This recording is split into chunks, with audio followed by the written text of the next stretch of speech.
I'm excited to have Fife artist Frank Watson here with me today. Frank is very, very well known, not just in Scotland but all over the world. So let's find out a little bit about Frank. Frank, welcome.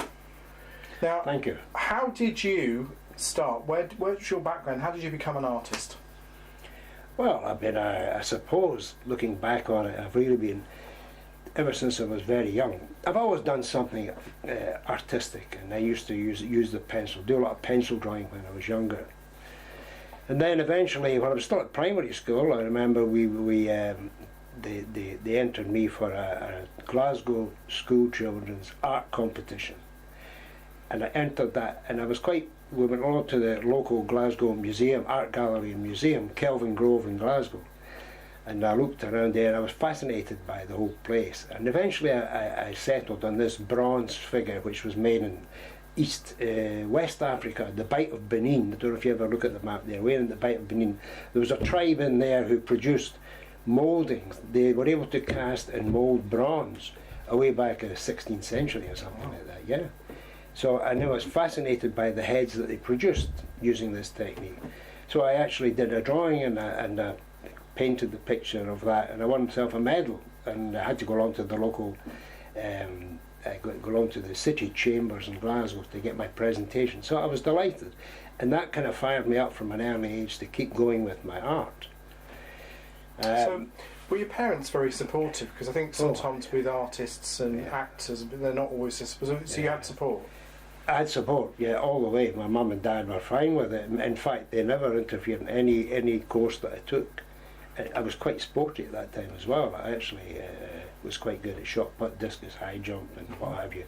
And I was a swimmer too. So they never I got encouragement all the way, but there was always a bit of a mystery to them why I got involved in art. But they never ever tried to put any stops on me. They were great, very supportive. So what kind of art did you mentioned obviously that bronze moulding that inspired you. So what led on from there? Well, from there, I remember at the school I had a particularly good art teacher. She was actually a very good-looking woman. She was a wonderful person. That helped as well, you know.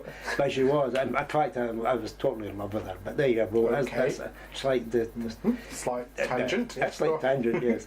But she was very interested in my progress, and she taught me how to do. She was really quite inspirational the way she taught me how to do drawings, particularly drawing, not so much painting, but life drawing and drawing. And I became quite good at that, and even before I went to art school, I was quite good at doing line drawings, life drawing, and all sorts of drawing from life, but mainly, actual life drawing. We used to get the model to pose certain ways, and it was great. I loved doing life drawing. And after that, I went to art school, and quite honestly, I was going to do drawing and painting, and when I got to art school, I kind of went off the notion of drawing. Still love drawing and painting, but I quite fancied ceramics, and I quite fancied interior design and some of the other subjects. So at the end of the day, although I got my drawing was actually taken on and improved, and my painting improved at art school, my outlook broadened enormously, and I was looking at all kinds of arts and crafts, and I couldn't really make my mind up which one I wanted to specialise in.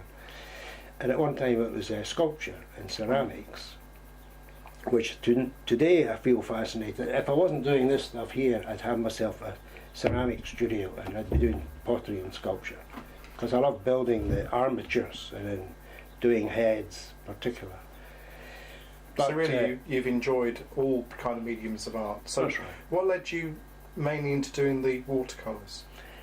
I'll tell you who it was actually, is what's he called? William Mallard Turner. Yeah. You know the English painter Turner? Absolutely, yeah. Fabulous. They've actually made a film which is in production, and they've got it produced. And I like the guy who's playing the part of Turner, and I actually have a big book on Turner prints. The times that he did the Grand Tour, he went to Venice and different parts of the continent, the European continent. So he was a big inspiration to me, and also the Italian Renaissance painters. And I find that the techniques used by particularly Turner, I mean, I never cease to be amazed at the guy. But he's not the only one that inspires me. There's lots of... there was a book, what was it called? The People's Friend. Was it called The People's Friend? Yeah. Do you remember that? Yes. There was a guy called Kerr used to do the illustrations for it, and he was a big inspiration to me. I loved his drawing. I liked the way he did drawing and then coloured the drawing in. And I actually used that technique for a long while. You've actually got a very good eye for looking at even quite famous artists and kind of drilling down into the techniques that they've used, so that you've almost been able to adapt those techniques yourself, haven't you? Well, you have been able to adapt those techniques. No, you're right actually, and I went through a phase where I loved copying. I'd done a few times. I've copied it. I mean, a good copy of a Turner. Sympathetic plagiarising. Yes, that's a good way of putting it. I must remember that. Sympathetic plagiarising. Yes. Brilliant, right? Influenced by. That's what it's going to be in future. So Turner is one of these guys, and the Italian Renaissance painters were another source of inspiration. Picasso, I love doing. I've actually got a Picasso at home. That's, it's superb. I did it myself, but I copied it. It's a copy, and I've scaled it all to get it precise and exact. And it's a lovely copy. But you've also got your own very specific style, I notice, with the landscapes and the cityscapes that you've done of Scotland. Yes. And of course your paintings, your drawings, your prints are loved the world over.